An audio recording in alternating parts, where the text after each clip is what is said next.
भारतीय उपमहाद्वीप में कई आरंभिक नगर खोजे गए। सबसे पहले खोजा गया नगर निम्नलिखित में से कौन सा है?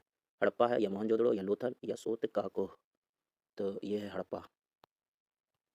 हड़प्पा पुरास्थल की खोज सबसे पहले हुई थी। लगभग 80 वर्ष पूर्व पुरातत्वविदों ने इस स्थल को ढूंढा। क्योंकि इस नगर की खोज सबसे पहले हुई थी, इसलिए बाद में मिलने वाली सभी ऐसे पुरास्थलों में जो इमारत और चीज़ मिली है, उन्हें हड़प्पा सभ्यता की इमारत और चीज़ कहते हैं।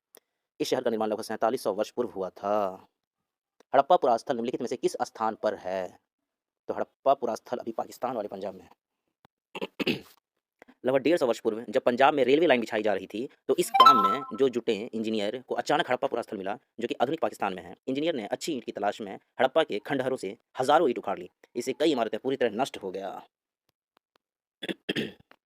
हड़प्पा सभ्यता के नगर की विशेषता के संदर्भ में निम्नलिखित में से कौन सा कथन सही नहीं है? नहीं है, सही नहीं है। तो इसमें से चौथा सही नहीं है। इसके दोनों हिस्सों के चार दीवारियों कच्ची ईंटों की बनाई गई है थी। ये गलत है, बाकी तीनों सही है।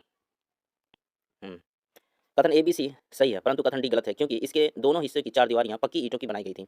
ईंट इतनी अच्छी थी कि हजारों साल बाद भी उनकी दीवार खड़ी रही। दीवार को मजबूत रखने के लिए विशेष प्रकार की चिनाई की जाती थी। मोहनजोदड़ो में खास तालाब बनाया गया था, जिसे पुरातत्वविदों द्वारा महान स्नानघर कहा गया। इस स्नानघर की विशेषता के संदर्भ में निम्नलिखित में से कौन सा कथन सही नहीं है? तो ये सही नहीं है। इसमें पानी भरने के लिए सिंधु नदी से छोटी नहर निकाली गई थी। ये गलत है। व्याख्या ए बी सी सही है, परंतु डी गलत है, क्योंकि इस स्नानघर में भरने के लिए पानी कुएं से निकाला जाता था। उपयोग के बाद इसे खाली कर दिया जाता था। शायद यहाँ विशिष्ट नगर विशेष अवसर पर स्नान किया जाता रहा होगा। हड़प्पा सभ्यता से प्राप्त नगर के संदर्भ में निम्नलिखित कथन पर विचार कीजिए। कालीबंग और लोथल से अग्रिकुंड मिले हैं। सही है। हड़प्पा मोहनजोदड़ो और लोथल से बड़े बड़े भंडार गृह मिले हैं। ये भी सही है। तो दोनों कथन सही है। निम्नलिखित में से किन स्थानों पर हड़प्पा नगर प्राप्त हुए हैं? सिंधु पाकिस्तान या गुजरात, राजस्थान, हरियाणा या पंजाब? तो पाँचों जगह मिले हैं। हड़प्पा नगर के आधुनिक पाकिस्तान के पंजाब और सिंधु प्रांतों तथा भारत के गुजरात, राजस्थान, हरियाणा और पंजाब प्रांतों में मिले हैं। इन सभी स्थलों में पुरातत्वविदों को अनोखी वस्तु मिली हैं, जैसे कि मिट्टी के लाल बर्तन जिन पर काले रंग के चित्र बने थे, पत्थर के बाट मोहर मनके, तांबे के उपकरण और पत्थर के लंबे ब्लेड आदि वगैरह। हड़प्पा सभ्यता में हड़प्पा सभ्यता में घर, नाले, सड़क का निर्माण योजनाबद्ध तरीके से एक स्थान ही किया जाता था। इन नगरों के ऐसे विशेषताओं के संदर्भ में निम्नलिखित में से कौन सा कथन सही नहीं है? तो इसमें से कौन सही नहीं है? तो सी, इन सभी नगरों में नाले को खुला रखा जाता था ताकि इनकी सफाई आसानी हो। ये गलत बात है।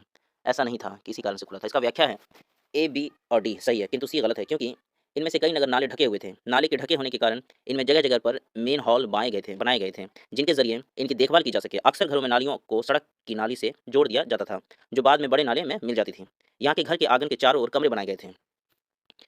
हड़प्पा के नगरीय जीवन के संदर्भ में निम्नलिखित कथन पर विचार कीजिए। नगरों में शासक वर्ग नगर की खास इमारत बनाई गई थी, बनाने की योजना तैयार करता था। नगरों में शासक वर्ग नगर की खास इमारत बनाने की योजना तैयार करता था। दूसरा है, लिपिक और शिल्पकार भी नगरों में रहते थे। तीसरा है, शासक व नगर वासियों द्वारा व्यापार भी किया जाता था। इसमें से कौन सा सही है? कौन सा कथन सही है? तो तीनों सही है।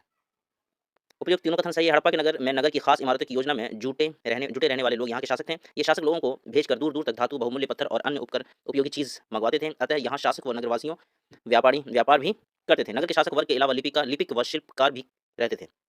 लिपिक मोहरों पर तो लिखते ही थे। लिपिक मोहरों पर लिखते ही थे, और शायद इन चीज़ों पर भी लिखते थे। शिल्पकार यानी स्त्री पुरुष अपने घरों या किसी उद्योग स्थल पर तरह तरह की चीज़ बनाते थे। हड़प्पा से प्राप्त बाट का मनकों के संदर्भ में निम्नलिखित कथन पर विचार कीजिए। पहला कथन है, बाटों को बनाने के लिए सामान्यतः चूना पत्थर का प्रयोग किया जाता था। दूसरा, मनकों के निर्माण के कॉर्निलियन पत्थर का प्रयोग होता था। कौन सा कथन सही है? तो सिर्फ दूसरा कथन सही है। मनकों के निर्माण में कालिनियन कॉर्निलियन पत्थर का प्रयोग किया गया था। केवल दो सही है। कथन तो सही है, परंतु कथन ये गलत है, क्योंकि हड़प्पा के नगर में बाट बनाने के लिए सामान्यतः चाट पत्थर का प्रयोग किया जाता था। चाट पत्थर का प्रयोग किया जाता था, लेकिन यहाँ चूना पत्थर लिखा हुआ था। चूना पत्थर का प्रयोग नहीं होता था बाट बनाने के लिए, न कि चूना पत्थर का। इन्हें शायद बहुमूल्य पत्थर और धातुओं को तौलने के लिए बनाया गया था। मनकों के निर्माण के कॉर्निलियन पत्थर का प्रयोग हुआ था। पत्थर के काट और तराश कर मनके बनाए गए।